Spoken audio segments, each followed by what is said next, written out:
Well, today I'm going to talk about front ends, and you might want to listen because the same funky system that's in my 1991 here that really doesn't work worth a shit is they've used right up until the modern day. In fact, I was in the dealership yesterday, and one of the parts guys, he told me they're using the same front end that I got in the new bikes, which I don't know if that's true. I think he might be wrong. I think they might have changed it to the cartridge system and all that. So, but I'm going to show, I've just learned some stuff recently, and I'm going to show you what I've learned, and I'm going to show you what I'm doing. This isn't a repair. This is a modification I want, because these front ends really don't work. And here in the U.S., you don't notice it till you get to a bumpy road so much. In Mexico, it's a real bummer, and I'm going to show you what the deal is with them. Now, first off, let's start by saying I'm not a real mechanic, as most of you guys know. I didn't work in a shop for years and learn all this stuff.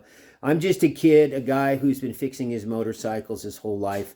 I got my first bike when I was 11. It was a Hodaka. Any old dudes remember those?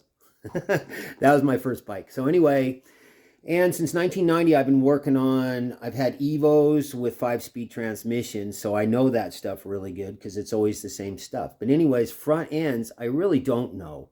I've not been in them much. My last bike, I never maintenance that front end. I think it was over 400,000 miles before I even took it apart and put new bushings in it. So anyways, but now I'm really learning some stuff about them. And here's the deal. Then you may notice this on yours too. When you're going down a bumpy road, these systems, these forks, they're pretty soft. You push on them, they're nice and mushy. But when I get anything over 30 miles an hour, it really doesn't move. So if there's like little bumps in the road and I'm hitting a bunch of little bumps, it rattles the front end. You can see the forks rattle, or the handlebars rattle, everything's rattling. And I look down at it and I realize it's not really moving at higher speeds. It's like it's solid. And there's a reason for that. And that's because of the way it's designed. It's a fucking design flaw. It's an old design. It's been used a lot. And we're going to look into it. And let's keep in mind that I don't really know what I'm doing with front ends. So any of you guys out there who are like real mechanics, you can leave comments in the comments about, you know, what I'm doing wrong or what I'm doing right or whatever. But first off, let's get an understanding of it, okay? Now, forks, you got, this is what little bit I know, guys. I'm giving you what I know, okay, about it. So first off, you got springs and you got dampening. Now, the old Springer front ends, I had one once. They just had springs and no dampening. What happened with them is when you hit a bump, it springs, so it just keep bouncing after I got across the bump like a pogo stick, right? And so they came up with hydraulic front ends. I think the original one was the Hydroglide, huh, Bill? And what they do is, if you can imagine this, I'm going to make it just real simple, okay? The fork's moving up and down, right? And it's got oil in the bottom. So in the middle of it, although there's actually 5 holes, I'll show you in a minute, imagine that there's just a small hole in the middle of it, okay? So that when the fork goes up, the bottom of the fork goes up, it's got to push the oil through this hole. And then when it comes back down, the oil's got to go back through that hole. So it slows everything down. You know what it's like? It's like that thing on your screen door.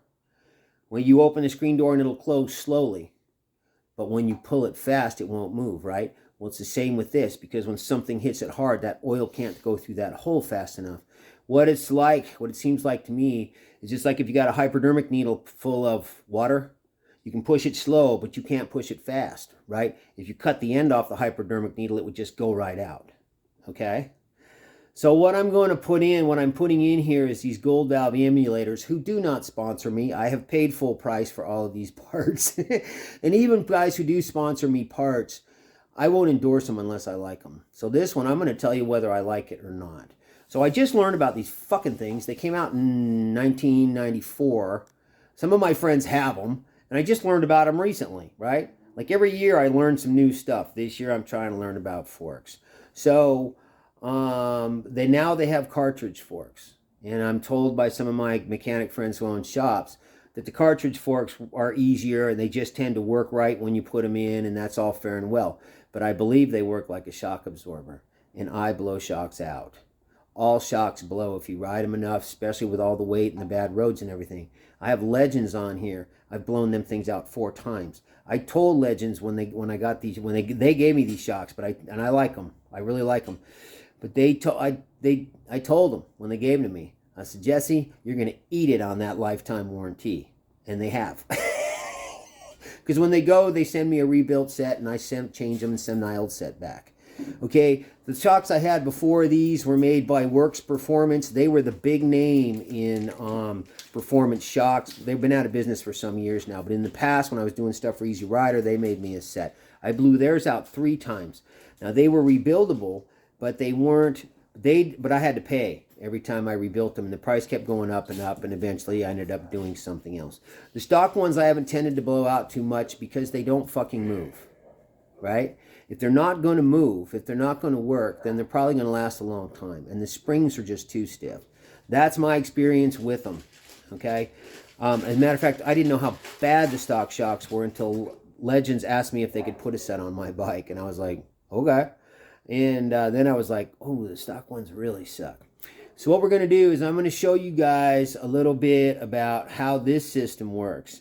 And then I'm going to show you what this gold valve looks like. Now, the gold valve looks to me like it won't blow out. If the cartridges are anything like a shock absorber, I'm going to blow the motherfuckers out over time and have to be taken apart and dealing with them. Now, Rick, who owns that shop I just put this engine in Salt Lake City, he told me the gold valves were cheaper, but that the prices come down because, what's the name of that company? Progressive is now making a cartridge system for $500 that fits in there. And I've got like $400 into this of my own money. But I'm tired of getting beat to death. And so I'm just spending it. So I'm going to show you how this works. I watched a video on it, and then I was like, and I kind of knew how it worked anyway. But after that, I'm like, oh, I get it. And I'm going to show you what this gold valve does. Okay, let's take a look.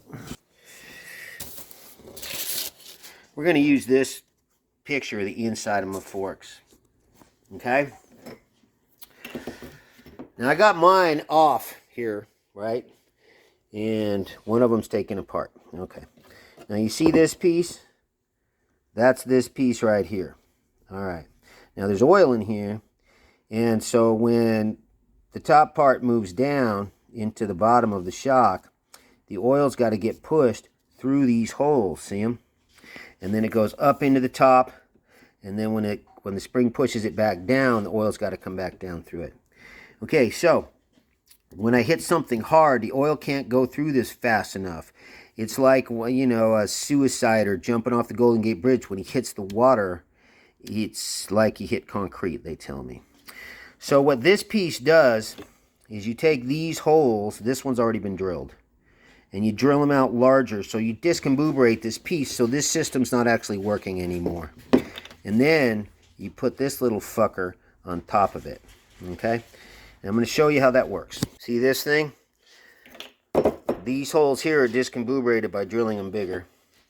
This piece fits on the top, right? And so then everything works through this, all the dampening comes through this piece. The oil squirts through it. It comes up through these holes in the bottom, okay? And there's this little piece here that's shaped like a nickel, you know, and it's got a few holes in it. And then there's this spring on it, and they got springs that come in different tensions for different bikes. So the idea is when the oil comes pounding up through this thing, okay? Them holes are bigger now, so you got to drill them out.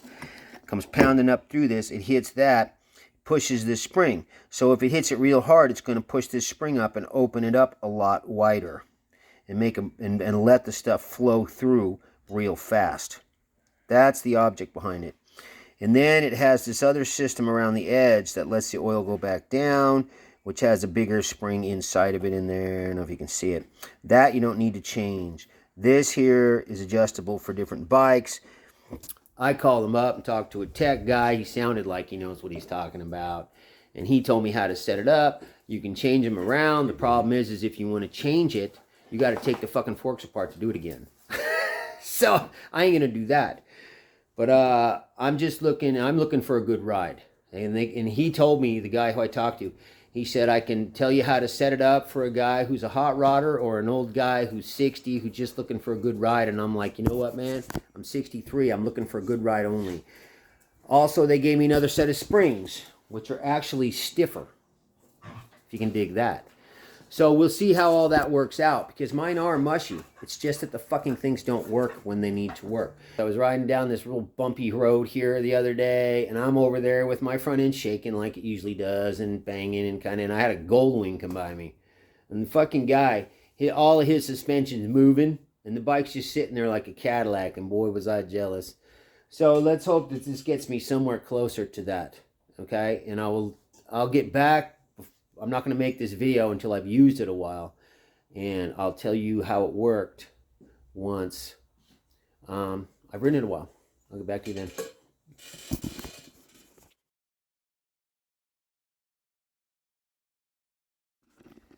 So for my final assessment of these gold valves, and there's probably going to be some background noise, you guys, because I can't control what's going on with this highway here, but this is actual real-life reality TV here, and this is what I have to work with right now. So do these gold valves work like that gold wing did? The suspension work like that? The answer is no. As a matter of fact, when I first took the early rides on it, I thought to myself, oh, I've wasted my money. It's not really that much different. But you really can't tell a lot off just test rides. Generally, you got to ride something for a while before you realize if you really like it or not. And then as I began to ride it and I began to look down at it, because if you look at your front end, you can see it. You can watch it moving when you hit bumps. This thing moves now at all speeds. And so it's actually turned out to be a lot better down here. It's not as good as that Goldwing suspension. It's not as good as other suspensions. I had a Husqvarna dirt bike many years ago, and you could ride over incredible shit with it, and you'd hardly even notice you went over it. But it had 13 inches of travel front and rear. That wheel had a lot of movement. These baggers like this have 4 inches in the back, and I'm going to guess maybe 6 or 7 inches of travel in the front. I don't know.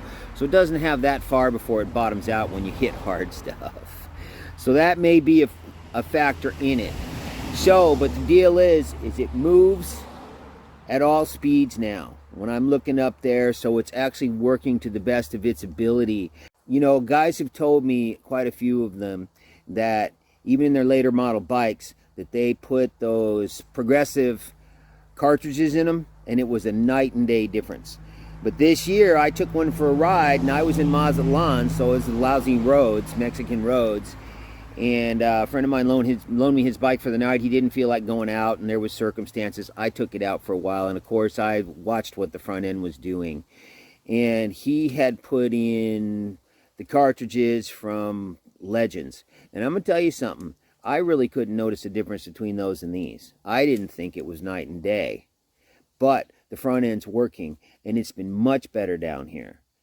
I'm not getting rattled to death. It's not like riding that old Husky of mine, but I'm not getting rattled. It's much better. And so, you know, the answer is if you're happy with the suspension you got, most of your first world countries have pretty good roads. I wouldn't bother spending the money or the time or the effort. However, if you're not, if the thing's beating you around, I would do it. Would I do this again? The answer is yes. It's been much better down here for me.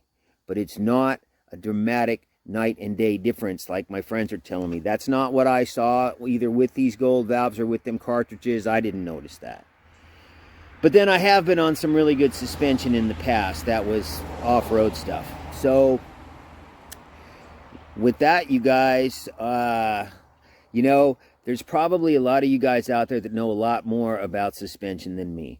And so I'm thinking that maybe in the comment section, we're going to learn a lot more than I know. Maybe I'll learn some stuff. Maybe you'll learn some stuff. I'm going to go down there, looking to see what your comments are, what your experiences are with these things, and what you think of them. One thing I would like to know, and maybe some of you professionals out there can tell me, is are the cartridges like a shock? I've told that some of them are solid, don't even take oil, which means they will probably begin to leak in time. Is that true or not? Let me know if you know. And with that, you guys, I will see you all on the next video.